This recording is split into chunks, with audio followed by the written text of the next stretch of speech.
Hello everyone, welcome to my channel. कैसे हैं आप सब लोग? आई होप आप सब ठीक होंगे।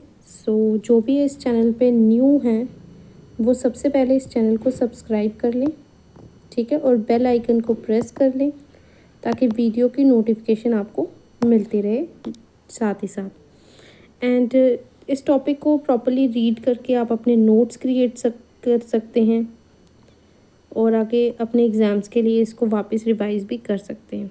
वीडियो के लास्ट तक रहना और एक एक कॉन्सेप्ट को ध्यान से समझना, ठीक है। और अगर कोई चीज़ समझ में नहीं आती है तो वीडियो को रिपीट मोड में डाल के दोबारा सुनिए और अच्छे से कॉन्सेप्ट्स की क्लैरिफिकेशन लीजिए, और ताकि आपका एग्ज़ाम जो है JKSSB सुपरवाइज़र का वो क्लियर हो सके। आज का जो हमारा फर्स्ट टॉपिक रहेगा वो रहेगा फोबिया। जैसे कि आपने पिछली वीडियो में देखा, हमने एंजाइटी डिसऑर्डर में अलग अलग एंजाइटी डिसऑर्डर्स की बात की। वहाँ पे हमने उसके कॉजेज़ देखे, कॉजेज़ के बारे में बात की, ठीक है, सिम्टम्स के बारे में बात की। तो बहुत सारी चीज़ें हमने देखी एंजाइटी डिसऑर्डर के बारे में, साथ ही साथ उसके ट्रीटमेंट की हमने बात की। अब यहाँ पर हम अलग अलग तरह के कॉजेज़ अलग अलग तरह के डिसऑर्डर्स देखेंगे बेसिकली। तो सबसे पहला जो डिसऑर्डर है हमारे पास वो यहाँ है phobia. Phobia is a type of anxiety disorder जो कि यूजली डिफाइंड होता है as a persistent fear of an object. हमें किसी ऑब्जेक्ट के लिए एक परसिस्टेंट फेयर रहता है, किसी सिचुएशन के लिए हो सकता है, एंड इन विच जो सफरर होता है, जिसको ये डिसऑर्डर हो रहा होता है, commits to great lengths in avoiding typically disproportional to the actual danger posed, often being recognized as irrational। तो यहाँ पर अगर किसी को ऐसा फोबिया से जनरेट हो जाता है तो फिर वो पर्सन क्या करता है, जो सफरर होता है वो हमेशा अवॉइड करने लग पड़ जाएगा कुछ उन सिचुएशंस को जिनसे उनको फोबिया है, ना कि उनके साथ वो डील करना ही नहीं चाहेगा, वो बिल्कुल ही उनसे अपने आप को कट ऑफ करते जाएगा बिकॉज उन चीज़ों का उसको फोबिया हो गया। जैसे किसी को हाइट से फोबिया हो सकता है, ठीक है, या किसी को स्टेज पर जाके कुछ बोलने में फोबिया हो सकता है, तो वो क्या करेगा, अपने आप को बिल्कुल ही वहाँ से कट करते हुए नजर आएगा। धीरे धीरे वो सिचुएशन में अपने आप को आने ही कभी नहीं देगा। नेक्स्ट है यहाँ पे जो हमारी ये जो टर्म है डिस्ट्रेस की, ठीक है, और इम्पेयरमेंट्स की, ये इस तरह से हम डिफाइन कर सकते हैं बाय द, हमारे पास जो है एक है diagnostic and statistical manual of mental disorder. तो वहाँ पर बहुत तरह के डिस्ट्रेस और इम्पेयरमेंट्स जो है डिफाइन होती हैं, जिसको शॉर्ट में हम DSM IBTR बोलते हैं, ठीक है। ये 4th एडिशन है हमारे diagnostic and statistical manual of mental disorder का, जिसमें उन्होंने हमें अलग अलग डिसऑर्डर्स के बारे में बताया है। तो यहाँ पर सबसे पहले अगर हम बात करें, फियर ऑफ माउस है अगर किसी को, तो उसको हम सूरीफोबिया बोल सकते हैं। कईयों को स्नेक से डर लगता है तो उसको हम ओडीफोबिया बोल सकते हैं। कुछ लोगों को फियर होता है कि वो गिर जाएंगे या फिर बैलेंस लूज कर देंगे, कंट्रोल लूज कर देंगे, तो वो एक्रोफोबिया है।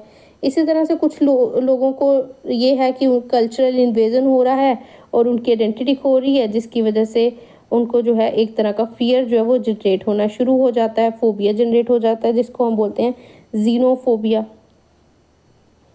ठीक है। अब यहाँ पे हमने देखा कि ये डिफरेंट डिफरेंट तरह के हमारे पास जो है कुछ फोबियाज हैं, जो कि जिनको पर्टिकुलर कुछ नेम्स भी दिए हुए हैं, तो आपको ये एग्ज़ाम में मैचिंग की फॉर्म में आ सकते हैं। तो ये आपके एग्ज़ाम पर्सपेक्टिव से काफ़ी ज़्यादा इम्पॉर्टेंट है। नेक्स्ट यहाँ पे हम थोड़ा सोशोलॉजिकल पर्सपेक्टिव देख लेते हैं, क्योंकि सुपरवाइज़र का पेपर है और आपको पता भी है कि इसमें जो पर्टिकुलर क्वालिफिकेशन की बात की गई थी वो उन्हीं स्टूडेंट्स की थी जिनकी बैकग्राउंड सोशोलॉजी से हो, एटलीस्ट या तो उनकी ग्रेजुएशन में सोशोलॉजी हो या PG उन्होंने एटलीस्ट सोशोलॉजी में की हो, ठीक है। तो इसीलिए सोशोलॉजिकल पर्सपेक्टिव तो हर जगह हर टॉपिक के साथ साथ इम्पॉर्टेंट हो जाता है, बिकॉज ये सब्जेक्ट काफ़ी ज़्यादा लिंक है इसके साथ।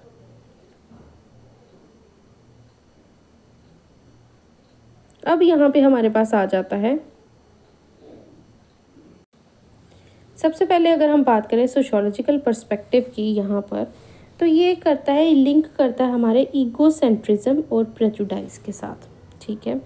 दूसरा, ये रेनफोर्स होता है नेशनलिज्म के साथ, कॉलोनियल हिस्ट्री के साथ और हमारे मीडिया के नैरेटिव्स के साथ। तो कहने का मतलब ये जो फोबियाज हमारे अंदर जनरेट होते हैं, समटाइम एथनोसेंट्रिज्म होता है, या हमारे अंदर कोई प्रेजुडिस की भावना होती है, या कुछ नेशनलिज्म की फीलिंग्स होती हैं, या जो कॉलोनियल हिस्ट्री रही है, जो कॉलोनियलिज्म रहा है लॉन्ग टाइम तक इंडिया पे, उसके रिलेटेड, या फिर कुछ मीडिया के नैरेटिव हो सकते हैं। अब इसको जो है डिस्कस किया जाता है सोशियोलॉजिकल पर्सपेक्टिव बहुत सारे थिंकर्स के द्वारा। तो यहाँ पर हम बात करते हैं जिगमंड बॉमन की, जो कि बात करते हैं फियर इन लिक्विड मॉडर्निटी की, और उलरिच बेक जो कि मैन्युफैक्चर्ड फियर्स की बात करते हैं। तो बहुत सारे डिफरेंट तरह के फियर्स हमें अलग अलग सोशियोलॉजिस्ट ने बताए हैं।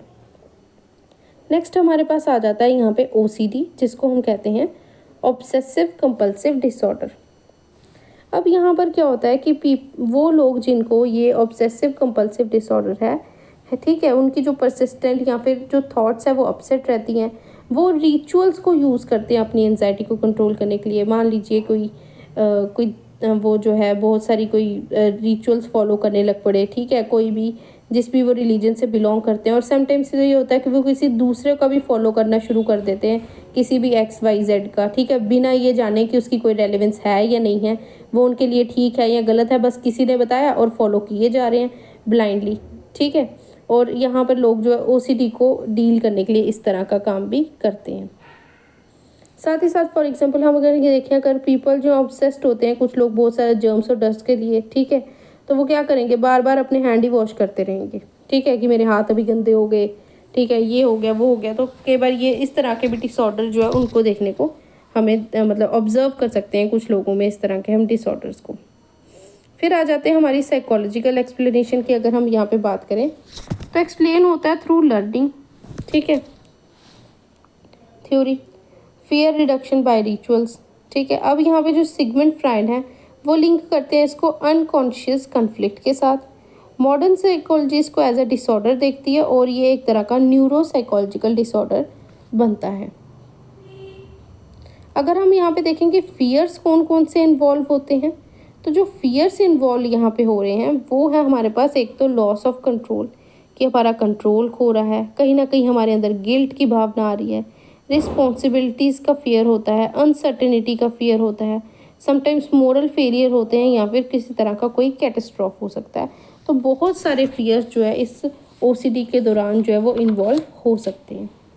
अगर सबसे इम्पॉर्टेंट चीज़ है वो यहाँ पे ये है कि ये देखना कि इसका ट्रीटमेंट कैसे होगा। तो सबसे इम्पॉर्टेंट है यहाँ पे कॉग्निटिव बिहेवियर थेरेपी, जो कि हमने लास्ट वीडियो में पढ़ा था कि CBT क्या होता है, ठीक है।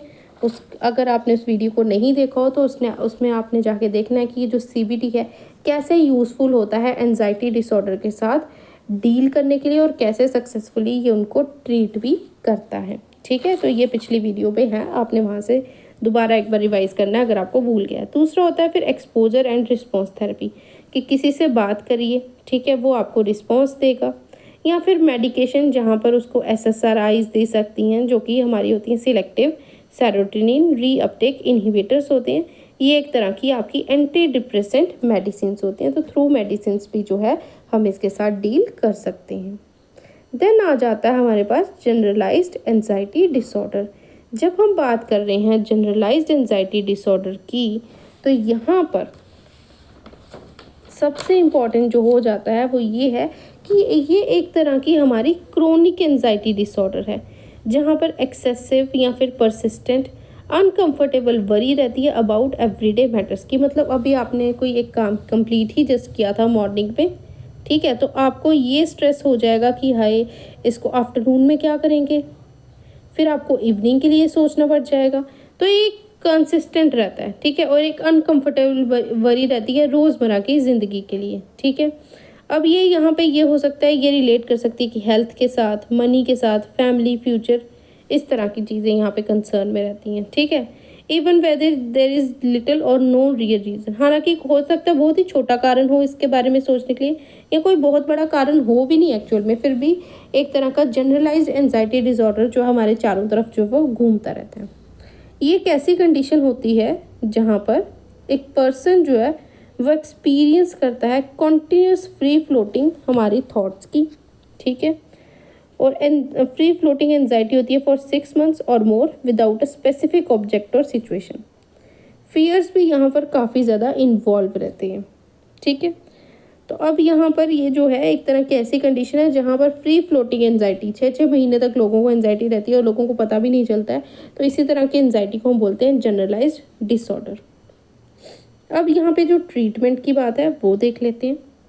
अगर हम बात करें ट्रीटमेंट की तो सबसे इम्पोर्टेंट यहाँ पर हमारे पास है CBT, SSRIs, SSNIs, साथ ही साथ बेंजोडाइपेजिन्स। ठीक है। अब ये जो रिस्क होता है ये काफ़ी ज़्यादा हाईएस्ट होता है between childhood and middle ages में, and women are twice as likely to be affected. तो मेनली अगर हम देखें तो रिस्क जो रहता है जनरलाइज डिसऑर्डर का वो चाइल्डहुड में हो सकता है, छोटे बच्चों को हो सकता है, या फिर मिडिल एज वाले बच्चों को हो सकता है, या फिर स्पेसिफिकली विमेन को ये देखने को हमें जनरली मिलता है। नेक्स्ट हमारे पास डिसऑर्डर आ जाता है PTSD। PTSD डिसऑर्डर में क्या होता है कि ये होता है पोस्ट ट्रॉमेटिक स्ट्रेस डिसऑर्डर। ये डेवलप होता है एक टेरिफाइंग ऑर्डील के बाद, ठीक है, जो कि इन्वॉल्व करती है फिजिकल हार्म या फिर threat of physical harm. So यहाँ पर पर्सन जिसको PTSD डेवलप हो गया है, who has been the one who was harmed, the harm may have happened, ठीक है, टू अ लव्ड वन, और the person may have witnessed a harmful event that happen to the loved one और strangers. तो एक तरह का situation है कि इस तरह से यहाँ पे पोस्ट ट्रॉमेटिक डिसऑर्डर, कोई पास्ट में किसी के साथ कोई ऐसा ट्रॉमा हो गया है जिसका स्ट्रेस जो है उसको वो स्टिल प्रेजेंट लाइफ में भी डील करते रहता है। ठीक है। अब यहाँ पे कॉजेज़ क्या क्या हो सकते हैं इसके। सबसे पहले यहाँ पे जो कॉजेज़ की बात करें वो साइकोलॉजिकल कॉजेज़ अगर हम देखें तो ट्रॉमा, हेल्पलेसनेस हो सकती है। बायोलॉजिकल कॉजेज़ की बात करें तो एक तरह का कॉर्टिसोल जनरेट होना उसकी बॉडी में, यानी कि डिसरेगुलेटेड स्ट्रेस हार्मोन जो है वो जनरेट हो रहे हैं। सोशल हो सकता है, उसको सपोर्ट प्रॉपर नहीं मिल रहा, किसी चीज़ का स्टिग्मा है, या फिर लगातार उसको वायलेंस देखने को मिल रहा है और क्रोनिक एक्सपोजर है उसका वायलेंस की तरफ। नेक्स्ट आ जाता है ऑक्यूपेशनल। हो सकता है सपोज अगर वो पुलिस में है, आर्मी में, हेल्थ केयर वर्कर है, तो भी ये स्ट्रेस होना पॉसिबिलिटी रखता है। ट्रीटमेंट की बात करें तो यहाँ पे हमारे पास है CBT, EMDR, यानी कि इसको बोलते हैं आई मूवमेंट डिसेंसिटाइजेशन रीप्रोसेसिंग। इस तरह की फुल फॉर्म्स भी एग्जाम से पूछी जा सकती हैं। SSRIs वगैरह, ठीक है, यानी कि सैरोटिनिन, सिलेक्टिव सैरोटिन रीअपटेक इनहिबिटर्स हो गए।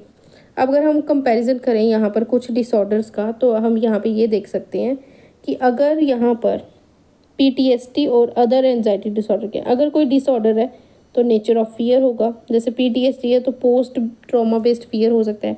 GAD में हमें फ्यूचर ओरिएंटेड या फिर जनरलाइज्ड वरी हो सकती है। फोबिया में हमें स्पेसिफिक ऑब्जेक्ट या किसी सिचुएशन में एंजाइटी होती है। OCD में ऑब्सेशन ड्रिवन फियर रहता है हमारा। फिर आ जाते हैं हमारे पैनिक डिसऑर्डर और एगोराफोबिया। ठीक है। अब यहाँ पर अगर है यहाँ पर हमारे पास इसके हैं एस्पेक्ट, ठीक है, साथ ही साथ हैं पैनिक डिसऑर्डर्स और हैं एगोराफोबिया। अब यहाँ पर कोर प्रॉब्लम की अगर हम बात करें एस्पेक्ट में तो कोर प्रॉब्लम अगर पैनिक पे देखें तो यहाँ पे है पैनिक अटैक्स आ सकते हैं, यहाँ पे फियर ऑफ सिचुएशन होता है। यहाँ पर जो नेचर है वो सडन या फिर इंटरनल होगा, ठीक है, और यहाँ पर सिचुएशनल होगा। की फीचर यहाँ पे अनएक्सपेक्टेड अटैक्स आ सकते हैं, यहाँ पर अवॉइडेंस जैसा फिनोमिना देखने को मिलता है। कॉज जो है वो न्यूरो साइकोलॉजिकल हो सकता है, यहाँ पे लर्नड फियर सिखा दिया गया है डर एक तरह का। लिंक प्राइमरी डिसऑर्डर के साथ लिंक कर सकते हैं और ये हमारी सेकेंडरी कंडीशन यानी कि कंडीशनिंग करके बताया गया है। नेक्स्ट आ जाता है हमारे पास सोशियोलॉजिकल एंगल, जो कि मैंने पहले बोला हर एक टॉपिक के लिए हमारे पास इम्पॉर्टेंट रहेगा। अगर हम सोशियोलॉजिकल एंगल की बात करें तो यहाँ पर जैसे कि अर्बन स्ट्रेस, क्राउडिंग, एनोनिमिटी, ये सिटीज़ में हमें देखने को बहुत मिलता है कि एक तो अर्बन एरियाज़ में क्राउड बहुत ज़्यादा होता है, दूसरा एनोनिमिटी, लोग एक दूसरे को जानते नहीं हैं, पहचानते नहीं हैं, एक दूसरे से इंटरेक्ट नहीं करते। जब इंटरेक्ट नहीं करते तो कहीं ना कहीं अपने आप में गुम रहते हैं और एक तरह का स्ट्रेस जो है वो जनरेट होता है। General vulnerability in public places, तो जनरल बेसिस पे भी ये हो सकता है। ऑक्यूपेशनल स्ट्रेस होता है, सपोज अगर कोई पब्लिक सेक्टर सर्विसेज में है, पुलिस सर्विसेज में है, तो उनको ऑक्यूपेशन का स्ट्रेस हो सकता है। स्टिग्मा और मेंटल हेल्थ असेस भी यहाँ पे देखने को मिलता है। ट्रीटमेंट तो वही सबके सेम ही almost, CBT, exposure therapy, panic control training, benzodiazepines और SSRIs। अब लास्ट आ जाता है हमारे पास panic disorder. So panic disorder भी हमारा एक एंजाइटी डिसऑर्डर है जो कि करेक्टराइज्ड होता है रेकरेंट और अनएक्सपेक्टेड पैनिक अटैक्स की वजह से।